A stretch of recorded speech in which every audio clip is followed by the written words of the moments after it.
you ever wondered why, no matter how hard you try, your life seems to circle back to the same pain, the same betrayals, the same invisible wounds? What if I told you that the answer isn't just about what you do, but about who you allow to stand beside you? Here's a shocking truth. According to a study published in the journal Social, Psychological, and Personality Science, the people you surround yourself with can literally predict your happiness, your success, and even your lifespan. But what if some of those people are quietly poisoning your soul? What if the very ones you trust are the architects of your suffering?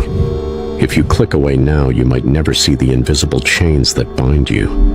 But if you stay, you'll discover the 7 types of people you must cut out of your life right now, if you ever want to be free.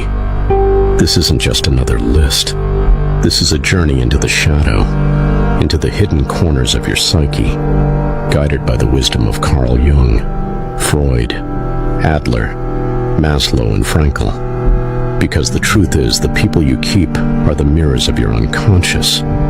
They are the living symbols of your deepest fears, your unhealed wounds, and your secret hopes. And until you see them for what they are, you will keep reliving the same story over and over again. Let's begin with the competitor. On the surface, they seem like your friend, your ally, maybe even your biggest supporter. But underneath, they are locked in a silent war with you. Every success you achieve is a threat to their fragile ego. Every joy you experience is a reminder of their own emptiness. Jung called this the shadow projection, the parts of ourselves we cannot accept, so we project them onto others. The competitor is not just competing with you, they are at war with their own shadow. And as long as you keep them close, you will never feel safe to shine. You will always feel the need to shrink, to apologize for your light. Ask yourself, how many times have you dimmed your brilliance to make someone else comfortable? How many times have you felt guilty for your own happiness? The competitor will never celebrate you. They will only tolerate you until you outshine them. Then there is the user, the one who only calls when they need something, the one who drains your energy, your time, your resources, and gives nothing in return. Freud would call this a narcissistic supply. You are not a person to them, but a means to an end. The user is a master of disguise. They know how to make you feel needed, important, indispensable. But the moment you have nothing left to give, they vanish. And you are left empty, wondering if you ever mattered at all. The user teaches you a brutal lesson. Love is not a transaction. Your worth is not measured by what you can provide. But as long as you keep the user in your life, you will always feel like you are not enough, unless you are giving, sacrificing, bleeding for someone else.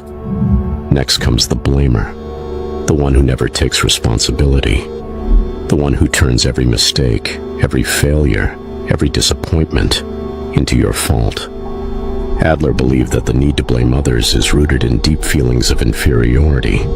The blamer cannot face their own flaws, so they make you the scapegoat. They rewrite reality to protect their fragile self-image.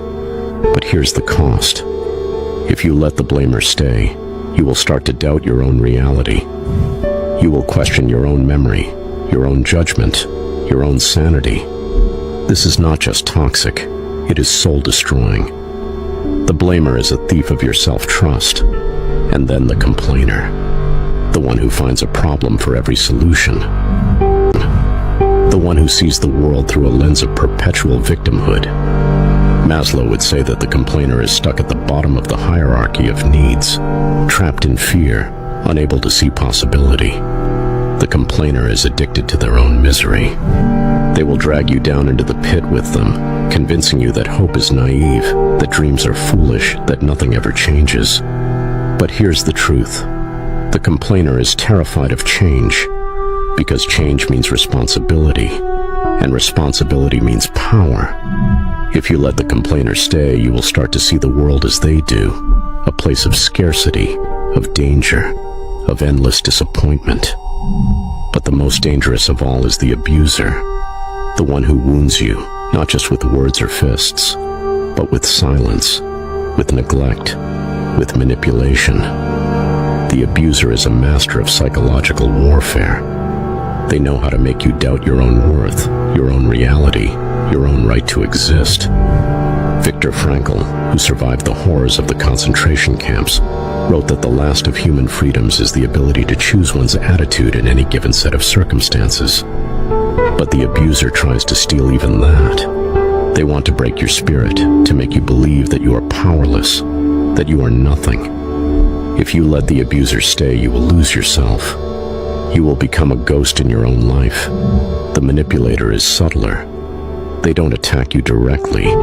They twist reality, play mind games, use guilt, fear, and obligation to control you. Erich Fromm called this emotional vampirism. The manipulator feeds on your confusion, your self-doubt, your need for approval. They are experts at making you feel responsible for their happiness, their pain, their choices. But here's the secret. The manipulator is terrified of being seen, because if you see them clearly, their power vanishes. If you let the manipulator stay, you will always feel like you are walking on eggshells, never sure what is real, never sure who you are. And finally, the hypocrite, the one who preaches virtue but practices vice, the one who demands loyalty but betrays you in secret. The hypocrite is the embodiment of Jung's persona, the mask we wear to hide our true selves. The hypocrite is not just lying to you, they are lying to themselves. But their lies are contagious. If you let the hypocrite stay, you will start to doubt the very meaning of truth, of integrity, of trust. You will start to believe that everyone is wearing a mask, that nothing is real. So why do we keep these people in our lives?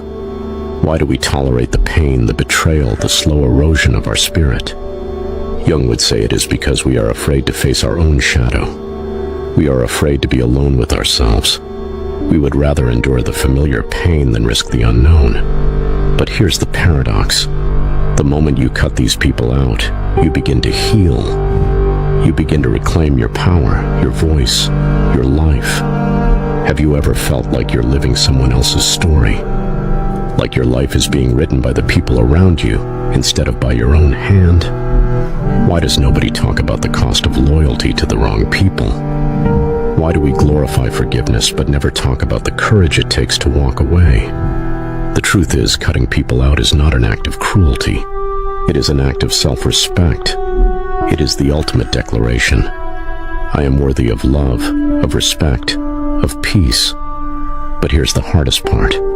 When you cut these people out, you will feel pain. You will feel guilt, fear, even grief. Because you are not just losing a person, you are losing a part of your old self. The self that tolerated abuse, that accepted crumbs, that believed it was unworthy. But on the other side of that pain is freedom. On the other side is the life you were meant to live. Frankl wrote that when we are no longer able to change a situation, we are challenged to change ourselves. The 7 people you need to cut out are not just obstacles, they are invitations. Invitations to grow, to heal, to become who you truly are. Every time you say no to the competitor, the user, the blamer, the complainer, the abuser, the manipulator, and the hypocrite, you are saying yes to yourself. You are choosing to write your own story. So I ask you, who in your life fits these patterns? Who have you been making excuses for out of fear, out of habit, out of hope that they will change? What would your life look like if you finally let them go? Imagine the space you would create for joy, for creativity, for real connection. Imagine the person you could become if you were no longer weighed down by the pain of others. If you've made it this far, I want to know who truly understood the message. Leave the phrase, "I choose my own story," in the comments, and let's see how many of you really grasp what it means to reclaim your life and your power. If this video made you question something, if it made you see things from a different angle, like and subscribe, because this is just the beginning. I'll see you in the next video. And remember, the people you walk with shape the path you walk. Choose wisely, for your soul is at stake. What if I told you that the most dangerous war you'll ever fight is happening right now? Not in the world, not between nations, not between people, but within your own mind. What if I said that enemy soldiers live quietly as your thoughts? that they whisper self-doubt and confusion right beneath the surface of your daily life, but you call it personality, that they lie to you every single day and you believe them, because these lies don't show up holding weapons. They show up wrapped in memory, emotion, shame, and habit. These are the mind traps, invisible prisons, psychological mirages, cognitive distortions. Whatever name you give them, one truth remains. They distort your reality and trick you into thinking that your pain is your nature, but it's not. And if you don't learn to see these traps for what they are, you won't just suffer. You'll suffer silently. You'll sabotage love, purpose, healing, the things you're craving, and then you'll blame yourself for not being strong enough to be happy. But stay with me through this entire video and something in you will break, something that was always supposed to. These are the 14 poisonous thought patterns every human falls into, and the beginning of how to climb out. Let me ask you this. Have you ever woken up with a heavy chest and no clear reason why? Have you ever received 5 compliments and 1 subtle critique, and somehow the critique became gospel? Have you ever convinced yourself that you're unlovable because one person walked away? These aren't random thoughts. These are echoes of internal scripts laced with distorted logic. They sound like you because they live inside you, but make no mistake, these distortions don't reveal the truth about the world. They reveal something more vulnerable, the way your past has shaped how you survive the world. Legendary psychologist Aaron Beck, father of cognitive therapy, alongside David Burns and others, once mapped these out, and today we're peeling them back layer by layer. There's a trap in your mind that says unless you're perfect, you're nothing. All or nothing thinking, the black and white lens that makes you either a success or a failure, an angel or a villain, perfect or pathetic.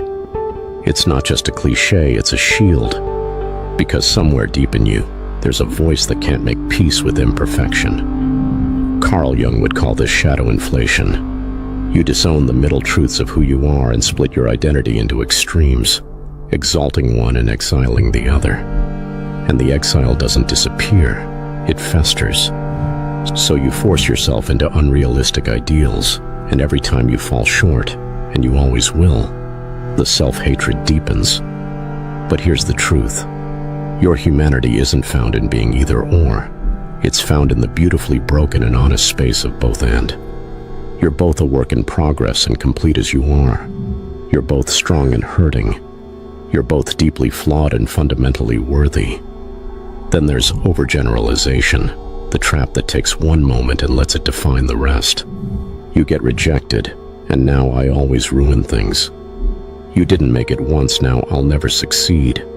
But this isn't logic. It's trauma whispering through memory. Alfred Adler believed that early experiences shape core beliefs, an unchallenged inner rulebook we carry into adulthood. That one time you felt small becomes I am small. That one failure becomes I am failure.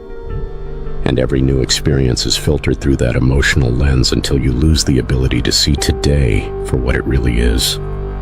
Overgeneralization doesn't predict the future. It just repeats the past until your soul packs up and says, there's no point.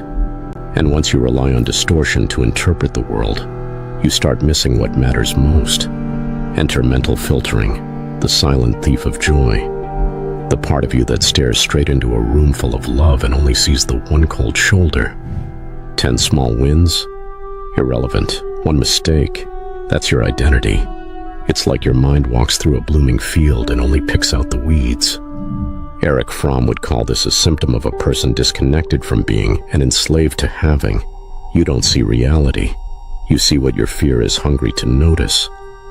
Your mind becomes a suspicion machine, constantly scanning for what's wrong, never resting in what's right. But joy and fulfillment are not found in perfection. They begin when you notice what's already good, even when it's not enough.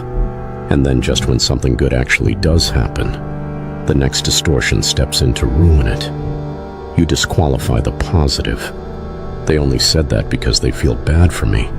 Sure, I succeeded, but it was just luck. You diminish your light because deep down you don't feel entitled to shine. Maybe you were taught to earn love through pain, hard work, sacrifice. So when love or success arrives freely, you assume it must be fake. Freud might say your superego is punishing you for stepping outside the comfort zone of suffering. But no, my friend, you don't have to justify your joy. You're allowed to feel proud, allowed to keep the compliment. You're not an imposter. You're a soul starved of validation, finally being fed. Another voice arrives. This time it knows how to sound like certainty. You start predicting the worst, fortune-telling. Or even worse, you think you can read minds. She didn't say hi. She must think I'm ugly. This interview is going to be a disaster. I just know it. Viktor Frankl, survivor of Auschwitz and soul whisperer of suffering, taught us the power of the space between stimulus and response. That space is choice. But when you jump to conclusions, you collapse that space. You skip curiosity and jump into condemnation. You don't question fear, you obey it. But here's what no one tells you. Your assumptions are usually just your trauma rehearsing itself. Stay with the discomfort long enough to ask, what else could this mean? And you'll discover the future isn't written in your fear unless you let it be. The mind loves to dramatize. So of course it magnifies the things that hurt and minimizes the things that heal. A single awkward conversation becomes proof you're unacceptable. A life milestone you worked years for? Just not a big deal. This distortion is anxiety's oldest tool. Keep you so focused on the disaster that you forget the dignity of your own achievement. It's also a form of self-sabotage. Perkins once said we minimize our triumphs not because they're small, but because they're sacred. We don't know how to live life that doesn't revolve around suffering. But suffering isn't a job, it's a chapter. And if every little wound becomes a tragedy, you're not healing, you're rehearsing victimhood. Speaking of rehearsals, your emotions perform 1,000 shows a day. And sometimes emotional reasoning convinces you that just because you feel something, it must be true. I feel unwanted, so I must be unwanted. I feel lost, so life must be meaningless. But emotions are not facts. They are temporary sensations colored by age-old beliefs and unprocessed wounds. Carl Jung said that emotions are the language of the unconscious. They point to something, but they are not conclusions. Learn to hold your feelings like you would hold a crying child, not as gospel, but as guidance. And in doing that, you return your mind to its throne. Then we come to should statements, the tyranny of the internal taskmaster. I should be further by now. I should never feel this way. I should be happy. These invisible demands create constant guilt, and guilt drains energy from healing. Maslow warned us about this urge to live according to other people's values. Every should is a leash, and you are not a pet of perfection. Try this instead. Replace should with could. Watch how possibility replaces pressure. Could is freedom. Could is choice. Could is you evolving on your terms. But distortions don't stop there. They get nastier. They begin to reshape your entire identity. You label yourself. Not I failed, but I'm a loser. Not I'm struggling, but I'm disturbed. The inner critic turns from messenger to jailer. Jung believed that the ego fears the unknown more than it fears suffering, so it latches on to labels for control. But labels become cages. The moment you assign yourself a name based on pain, you kill off the version of you that could have grown from it. You're not your worst moment. You're not even your best. You are the space between and beyond all of it. Still with me? Then feel this one. Personalization. Someone's angry. Must be your fault. Partner's sad. It's because of you. Someone leaves. I wasn't lovable enough. This isn't empathy. It's distortion. Adler told us many suffer because they confuse their sphere of influence with their sphere of responsibility. You are not responsible for how others feel. You're only responsible for how you show up. Carrying everyone's burdens doesn't make you noble. It burns you out and keeps them from growing. Don't confuse self-sacrifice with love. Love without boundaries is abuse of yourself. Control fallacies come next. Some wander around feeling completely helpless, believing the world controls them, external control. Others believe they must control everything, including how others feel, internal control. Both are illusions. Maslow argued that humans reach self-actualization not through control, but through alignment with the truth. You're not a puppet, but you're not the god of the universe either. The sweet spot is agency, the courage to influence what you can, and the wisdom to release what you can't. Let me pause and ask you something. Have you ever felt like no matter how hard you try, life just won't give you a break? Like you've done everything right and still ended up broken, alone, or empty? That's the fallacy of fairness, the aching belief that life owes you something if you play by the rules, that hard work guarantees reward, that good people always win. But Viktor Frankl would call this the trap of expectation. In the darkest of places, he didn't survive by insisting that life be fair. He survived by insisting that he would still choose meaning, no matter how merciless the storm. If you tie your inner peace to external fairness, you'll roller coaster through joy and resentment. But if you root your soul in the pursuit of meaning, in love, depth, honesty, you become unshakable.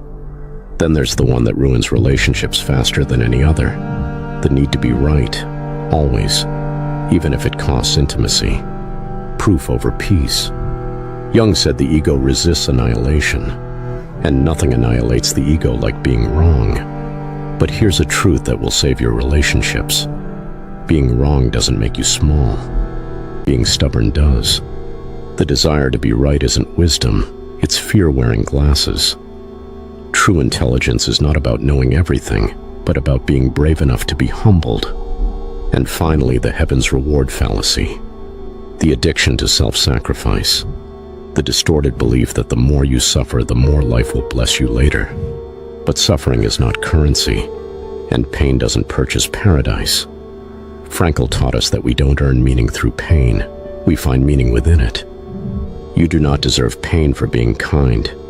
You do not become worthy through burnout. Rest is not a betrayal of the mission. It is the mission. You are allowed to feel joy now, not just after your work is done, but because you exist. If you've made it this far, I want to know who truly understood the message. Leave the phrase, "I am not my thoughts," in the comments, and let's see how many of you really grasp what it means to reclaim the throne of your mind, to be both the warrior and the witness. If this video made you question something, if it made you see things from a different angle, like and subscribe, because this is just the beginning. I'll see you in the next video. And remember, the mind is the battlefield. Freedom begins from within. Have you ever found yourself walking away from a conversation feeling heavy, confused, almost like a little piece of your soul was chipped away, but you just couldn't explain why? Or maybe you've had someone in your life who seemed kind, giving, even loving, but over time you began to lose your peace, your confidence, your clarity, maybe even your identity. Carl Jung, the legendary Swiss psychiatrist who carved the modern roadmap of analytical psychology, warned us that evil doesn't always come wearing a mask. Sometimes it comes wearing a smile, and sometimes it doesn't even know it's evil. The most dangerous people, he said, are not the ones with bad intentions, but the ones who refuse to look in the mirror of their own souls. This isn't about paranoia. This is about protection, about survival, about knowing when someone in your life is eroding you, not elevating you, about digging deep, right into your intuition, the internal alarm system that too many of us have been taught to silence. Carl Jung believed that the psyche is a universe of hidden forces, light and darkness, ego and shadow, persona and soul, and the people around us. They can either nourish the light or awaken the darkness. Some people will make you doubt your sanity while telling you they love you. Some will manipulate you not with threats but with sympathy. Others may not even know they're dangerous. They just leave devastation wherever they go. Jung said, "Until you make the unconscious conscious, it will direct your life and you will call it fate." So what happens when the people closest to us are completely unconscious? What happens when they've refused to confront their own darkness, and instead they feed off yours? What if the damage they do isn't always loud and violent, but subtle, slow, corrosive. Today we uncover the 6 psychological profiles, 6 personalities, 6 dangerous archetypes who can derail your emotional, spiritual, and even physical well-being.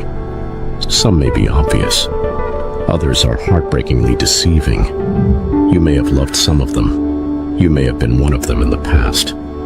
What matters is understanding the cost of staying connected to people who exist in emotional shadows, and the priceless freedom that comes when you finally walk away. The first kind of dangerous person Jung warned about is the one who projects their shadow. They are deeply uncomfortable with their own flaws, insecurities, jealousy, rage, and emotional pain. So instead of confronting or healing it, they do something far worse. They project that darkness outward onto you. These people live in denial of their own unconscious wounds. Everything they can't accept in themselves, they pin on somebody else. If they feel envious, they'll accuse you of showing off. If they're manipulative, they'll claim that you're controlling. They pick out the traits they hate most about themselves and convince you that they belong to you. And the worst part, it's often so subtle. They gaslight you. They make you apologize. They twist reality until up feels like down, good feels shameful, and you begin to lose confidence in your own perception. You find yourself walking on eggshells, explaining your intentions over and over, second-guessing your every move. You begin to internalize their shadow as if it's your own. You stop shining. You stop standing strong. You start shrinking. These people don't just wound you emotionally. They break down your identity, piece by fearful piece. To survive such a person is to reclaim your mind, your self-trust, and your ability to draw a hard boundary. Because they're not interested in truth, they're only interested in escape from themselves. The second type is deceptively charming, socially acceptable, and often even admired. This is the persona-obsessed individual. To Carl Jung, the persona was the social mask a person wears to present themselves in a way that society will approve of. The real danger begins when someone becomes attached to that mask. It defines them. They do not have a solid inner self, only a performance. These are the influencers who appear perfect but are emotionally vacant. The martyrs, always sacrificing, asking nothing of others, but carrying hidden bitterness like a ticking bomb. The polished professionals who can command a room but cannot look you in the eye when the surface breaks. Their entire being is presentation, and behind it, often a deep chasm of disconnection, shame, and fear. Try to connect and you'll find nothing solid, just recycled lines, conditional emotions, hollow comfort. When you show vulnerability, it makes them uncomfortable, even angry, because it threatens the persona they're clinging to. If you try to go deeper, they change the subject. But here's where the danger creeps in, because at first it feels safe to be around them. Nice, refined, controlled. You'll probably even look up to them. But over time, your soul begins starving. You'll realize these people cannot love you deeply because they have no connection to their authentic self. You bond with their mask, not their heart. And if you're a deep person, this dynamic will leave you feeling emptied, disoriented, like you're screaming into a canyon and hearing nothing back. You start questioning whether you're too sensitive. You're not. You're just dealing with someone who's terrified to take the mask off, even in love. Next, we meet the psychic vampire. You may not even see them coming. They aren't flashy. They don't always intend harm, but they will drain you, slowly, consistently, deeply. We've all met this person. Maybe it's the friend who always has a problem, always. And somehow every conversation becomes about them. They pull your attention, your empathy, your energy, until you're completely exhausted and they feel so satisfied. Or maybe it's that quiet person who constantly plays the victim. They speak in sighs, in emotional hints, forcing you to pry and care and overextend. They never ask directly, but their presence demands your emotional service. Sometimes the psychic vampire is flamboyant, dramatic, confrontational, always angry, always fighting imaginary villains, and you're swept up in their chaos. But sometimes they're soft, tragic, even sweet. In both cases, the result is the same. You get tired, and your fatigue isn't physical, it's spiritual. This happens because these individuals are emotionally undeveloped. Their survival depends on others regulating their emotions. They often suffered in childhood. They feel abandoned by the world. The problem is they haven't healed. They've just learned how to survive by draining others. And when you start setting boundaries, they weaponize guilt. You hear things like, "I thought you cared about me," or, "I guess you're just lucky you don't have to deal with this." Never-ending leaks of energy, leaks of guilt, leaks of compassion, until you're depleted, and they just bounce to the next source. Jung taught that the unconscious mind seeks balance, and when a person refuses to heal, their mind will reach out for anything, anyone to relieve their pressure. That much emotional desperation becomes predatory, and it will take everything from you if you're not awake to it. Now imagine someone who rescues you, emotionally, financially, psychologically.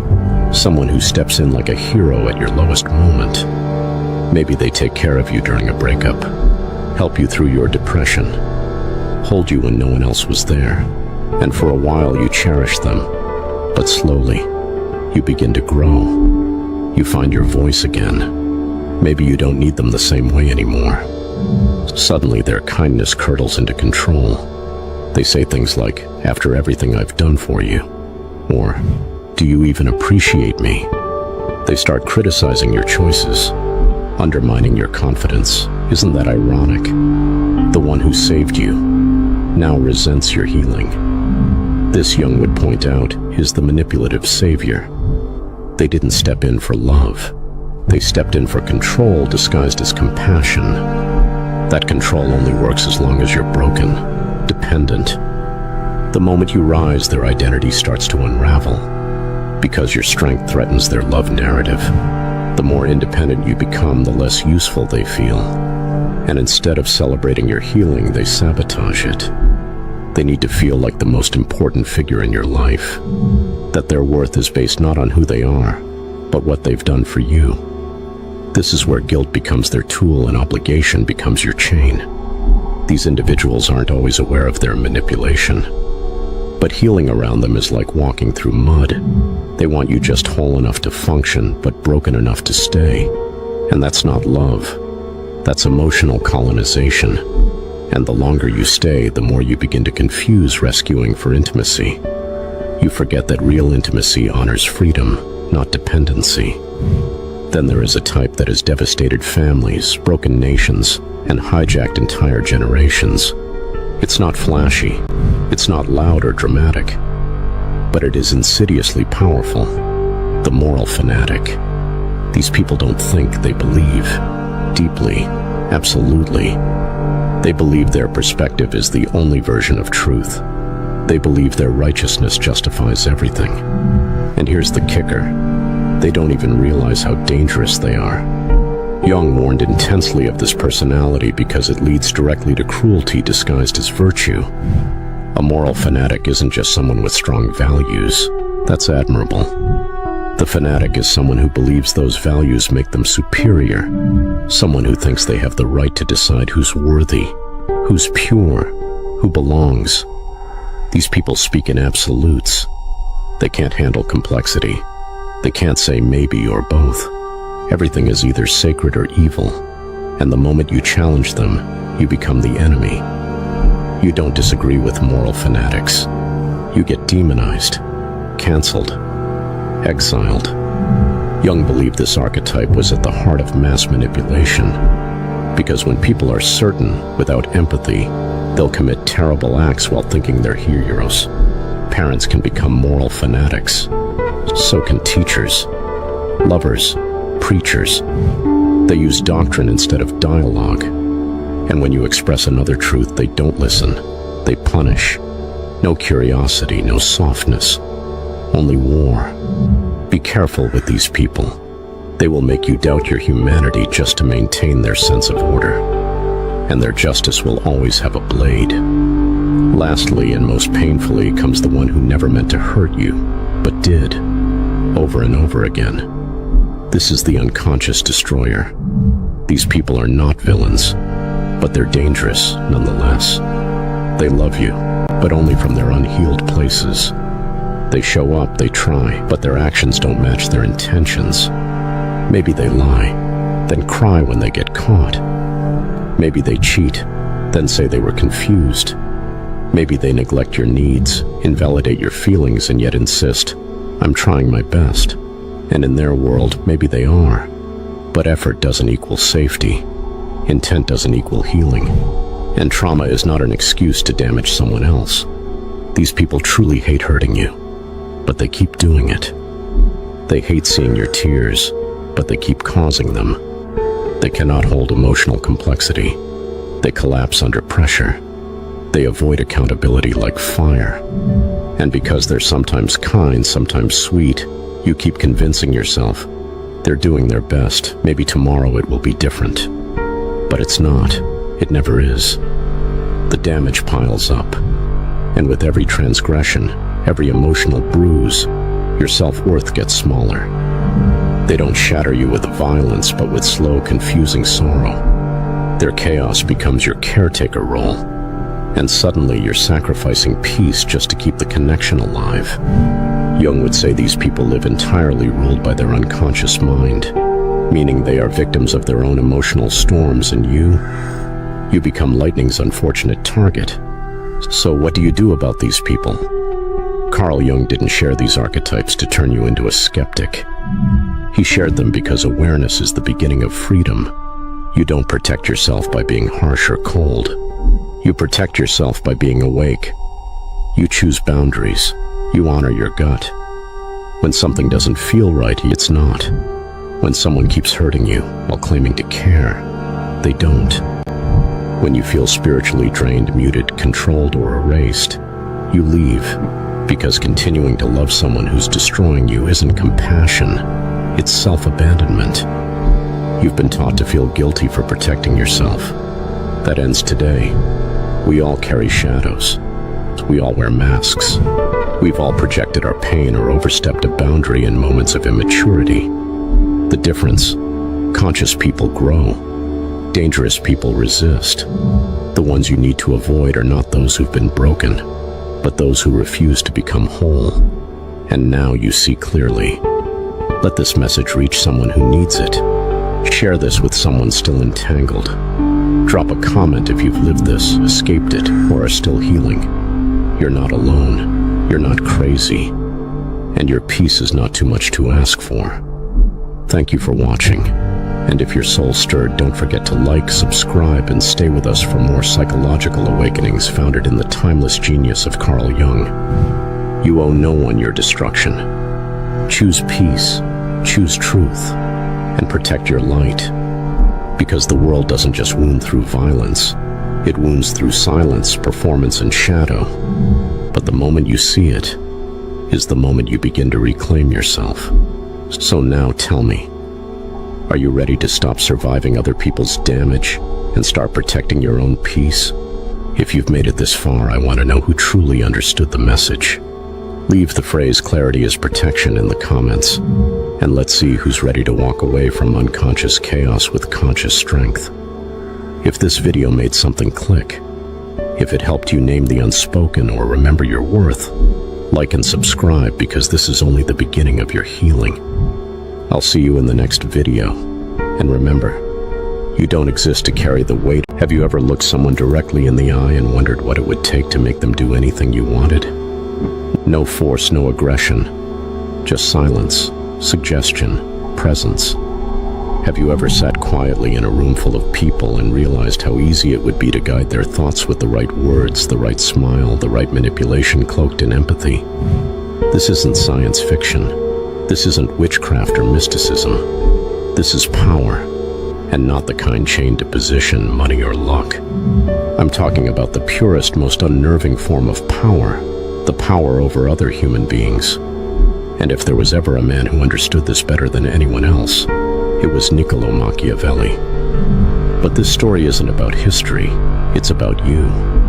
Because as we unlock the world of Machiavelli's influence, the dark, seductive art of manipulation, you'll begin to see echoes in your own life. Echoes in relationships, in jobs, in friendships, in the way someone made you feel insecure and then comforted you just enough to keep you loyal. You'll realize you thought you were in control, but maybe, just maybe, you've always been the one dancing on someone else's invisible strings. Machiavelli didn't invent manipulation, he revealed it.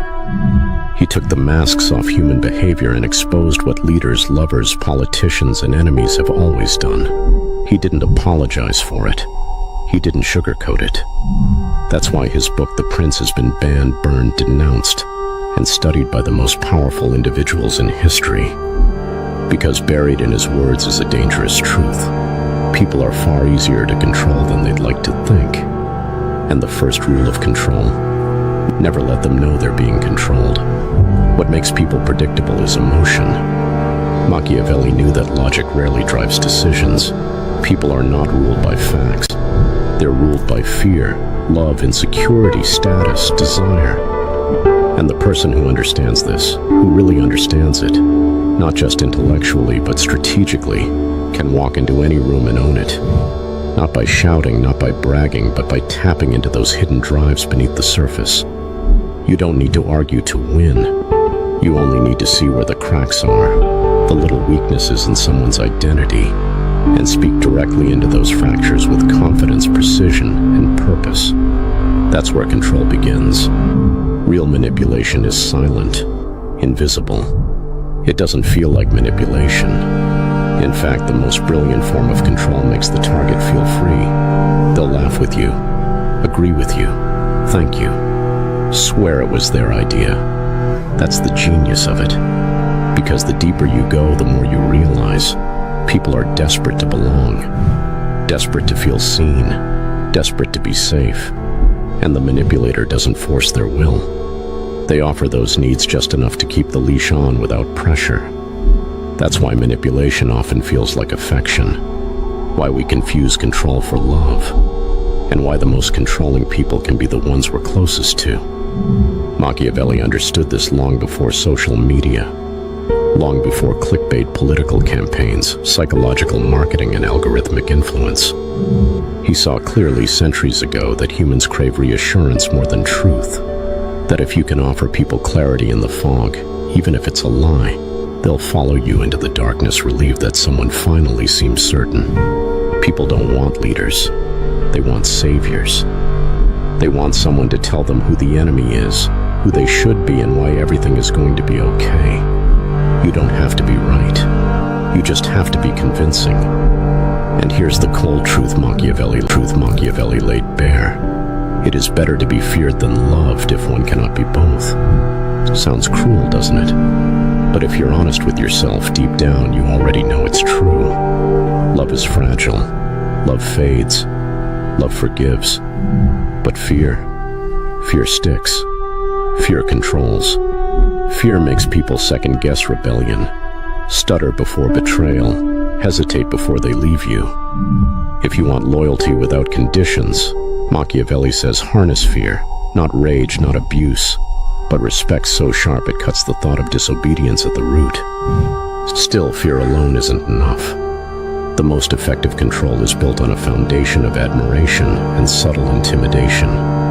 You must seem fair, but a little dangerous, gentle, but capable of cruelty. People follow those they cannot fully predict. If you're too nice, you'll be used. If you're too cruel, you'll be overthrown. But if you walk the edge, if they don't know which version of you they'll get, they remain on guard. And that's exactly where you want them. Unbalanced, cautious, dependent. The manipulator never shows all their cards. They compliment others, but never excessively. They express emotion only when it serves a purpose. Every move is calculated, every silence is loaded. You're not reacting, you're orchestrating. When someone insults you publicly, you don't argue. You laugh, you dismiss, you maintain mystery. Because in the game of control, certainty is a weakness. The moment people can predict your response, you've already given them power. So how do you begin wielding Machiavellian influence in real life? You start small. Master presence. Presence is the invisible field around you that makes people self-conscious the moment you're near. It's body language, voice tone, eye contact, silence. Speak less. Think more. When you do speak, ensure every word carries intention. People listen more when you talk less, because silence makes people wonder what you're thinking, and wondering creates power imbalance. You're staying calm, in control. They're guessing, trying to keep up, eager to fill the awkward gaps. That's when you get inside their head. Next, observe what people fear. Everyone wears a mask, but behind every confident smile, there's insecurity. Behind every rebel, trauma. Behind every ego, abandonment. Learn people. Study them. Mirror them without obvious mimicry. Make them feel understood. Once someone believes you truly get them, they instinctively lower their guard. That's when you plant suggestions. Not commands, suggestions. Phrases like, "You probably already thought of this," or "This might be crazy, but..." These frames allow your ideas to enter softly, almost subconsciously. And because the idea didn't feel imposed, they accept it. Sometimes they even believe it was theirs. That's manipulation at its highest form, not control through domination, but through influence that feels like self-discovery. You'll also understand status. People are obsessed with hierarchy, even when they pretend not to be. Spark admiration by creating contrast. Don't talk constantly about yourself. Let others do it for you. Hold details back. Let mystery create scarcity. Occasionally contradict expectations, not to confuse, but to command fascination. One day warm, one day reserved. One day playful, the next stoic. The unpredictability keeps them hooked. They want consistency, but they respect complexity more. Remember, the longer they try to figure you out, the tighter your grip gets. On an emotional level, people are rarely loyal to logic. They're loyal to how you make them feel about themselves. Tell someone they're essential, frame them as unique, and they'll walk through fire for you. Not because they love you, but because they love who they believe they're becoming beside you. Building this illusion is the key to emotional control. Show someone a mirror of their potential, and make yourself the reflection. Is it dark? Yes, but reflect. Haven't we all been victims of this before? Haven't we followed people who made us feel special until they didn't? Haven't we stayed in friendships or relationships where we only felt powerful through association? We romanticize control when it's dressed as security. That's why some of the most brilliant manipulators are adored, not feared. You think they're lifting you up until they disappear and you're left empty, wondering why you feel like you're missing something you never truly had. There's a reason Machiavelli's name became synonymous with cunning. But was he evil? Or was he simply honest about human nature? It's easy to demonize manipulation, but ask yourself, are you really free from it? When you're negotiating a raise, flirting at a bar, calming down an angry friend, even parenting a child, aren't you subtly shaping behavior? Strategically choosing words, masking tone, bending truth. So where do we draw the line? The truth is, the line isn't clear, because the difference between influence and manipulation is often just intent. Are you guiding others to help them or to control them? Are you inspiring it or rewriting their identity to fit your needs? Machiavelli never cared. He simply said, "This is how people are. Morality comes second to survival. If you want to be liked, speak to the ego. If you want to be trusted, show humility, but never too much. And if you want to be followed, promise safety, but always remain just out of reach." That's the formula. Don't chase. Retreat occasionally to create longing. Don't explain more than necessary. Mystery makes people lean in. Don't dominate, guide, and don't beg for loyalty. Make them feel disloyal by even considering leaving you. All this leads to the most haunting conclusion of all. The most powerful control doesn't look like control at all. It looks like love. It looks like admiration. It looks like freedom. But secretly, it strips the other person of their ability to think without you. And when you reach that level of influence, there's only one question to ask yourself. Do you really want this? Because to control others, you must also disconnect from part of your humanity. You cannot need what they need. You must rise above emotion to observe it clinically. That's the weight Machiavelli never tells you about. The existential risk. Because once you learn to pull strings, it's hard to stop. People become puzzles. Situations become games. And worst of all, you lose the ability to believe others aren't doing the same to you. So now, the moment of truth. Have you been manipulated? Or have you been the manipulator all along?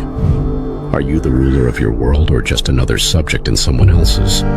If this made your chest tighten, maybe that's the truth waking up inside you. You see, Machiavelli didn't write The Prince to create monsters.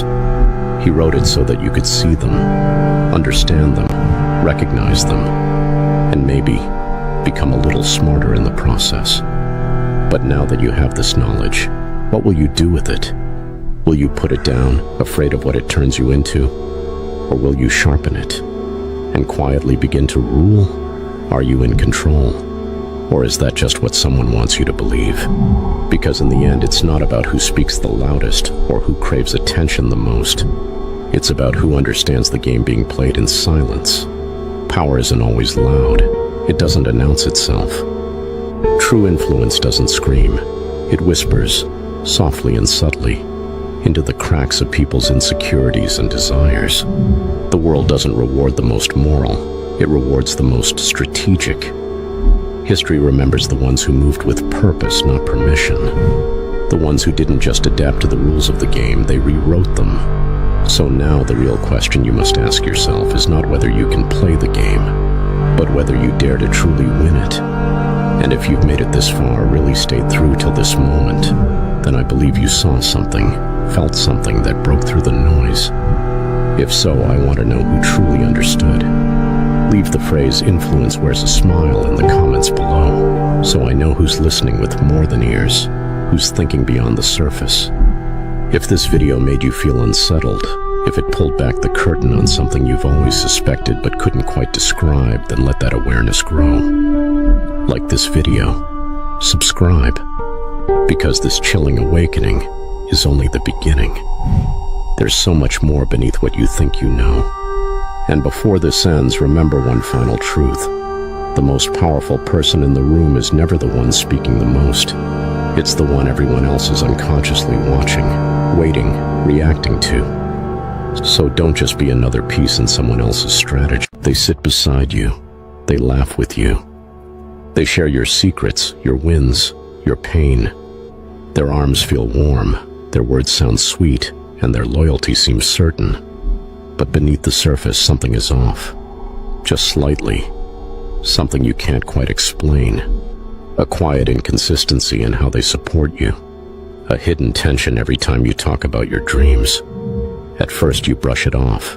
Maybe it's you, maybe it's stress, maybe you're being paranoid. But it lingers. It gnaws at you. Until one day you realize it. They don't truly want you to win. They want you dependent. We're not talking about haters. We're not talking about random toxic people from the outside. This is more dangerous than that. This is someone who has learned how to act like your friend, while secretly operating as your opponent. This is about that twisted dynamic hiding in thousands of relationships all over the world, the frenemy. And if you don't spot them early, they will dismantle your confidence, fracture your self-image, and poison your mind, all while never lifting a blade, because they don't need to cut you. They only need to nudge you, leave you second-guessing, create just enough doubt that your own fear does the rest. Now that's real power. That's real strategy. That is pure Machiavelli. The most dangerous enemies are not the ones who declare war. It's the ones who camouflage it as care. People who don't just want to see you fail. They want to stand close enough to watch it happen, so they can call it love while they smile at your fall. This is real social warfare. It's not fought with weapons. It's psychological, strategic, calculated, A slow erosion of your spirit disguised as a relationship. But you don't see the cracks because it all lives in the unspoken moments. The passive jabs, the backhanded praise, the empty silences when you need support. And by the time you finally trust your gut, the damage is already done. Let's not fool ourselves. Machiavelli understood this darkness intimately. He wasn't just a philosopher, he was a realist. He saw people not as what they pretended to be, but as what they were when no one was watching. Friends are great for stability, but Machiavelli warned about something far more potent. Friends who threaten your emotional power. Friends who know your inner world and use it against you. Frenemies who smile while they starve you of real support, of real protection. So how do you know? How do you decode their subtle warfare before it's too late? It starts with the emotions they trigger, the discomfort you can't place, the exhaustion that follows their presence, the invisible weight every time you tell them good news. You want them to be excited for you. You hope they'll be proud, but instead, it feels like they're tolerating your success, waiting for you to mess up. And then, they pretend to be your rescue.